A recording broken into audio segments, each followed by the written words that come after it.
Les étapes du cycle cellulaire. Le cycle cellulaire correspond à l'ensemble des étapes que doit franchir une cellule entre une division cellulaire et la suivante. L'ensemble des étapes aboutissant à la séparation des deux cellules filles se déroule pendant la phase M. On distinguera la mitose, aboutissant à la séparation des noyaux, et la cytocinèse ou cytodiérèse, aboutissant à la séparation des cytoplasmes et donc à la formation des deux cellules filles. Juste après la division cellulaire ayant donné naissance à deux cellules filles, démarre la phase G1.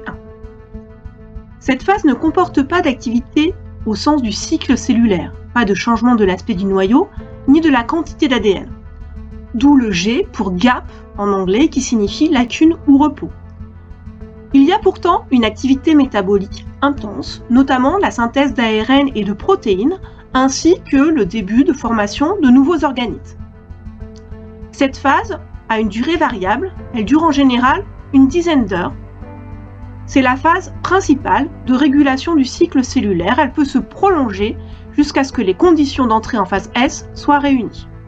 Lors de la phase S a lieu la synthèse de l'ADN ou la réplication. La quantité d'ADN nucléaire va donc passer d'une quantité Q par cellule à une quantité de Q.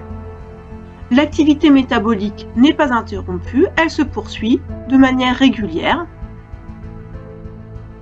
Cette phase dure en général entre 6 et 7 heures. Lorsque la synthèse de l'ADN est terminée, les cellules rentrent en phase G2, pour gap de nouveau. On parle parfois de repos prémitotique. Pourtant, les synthèses d'ARN et de protéines se poursuivent. La cellule se prépare en quelque sorte à rentrer en mitose. La durée de cette phase est de l'ordre de 3 à 4 heures au minimum.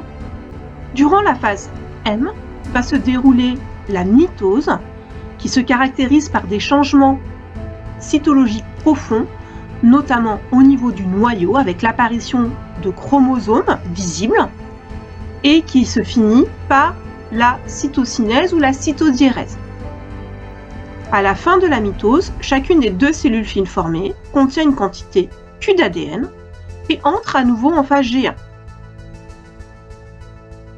Les synthèses d'ARN et de protéines sont quasi nulles durant la mitose. Il existe également des phases d'arrêt du cycle cellulaire. En effet, la plupart des cellules d'un organisme pluricellulaire sont différenciées. Elles accomplissent une fonction spécialisée et en l'absence de stimulus externe spécifique, elles ne se divisent plus.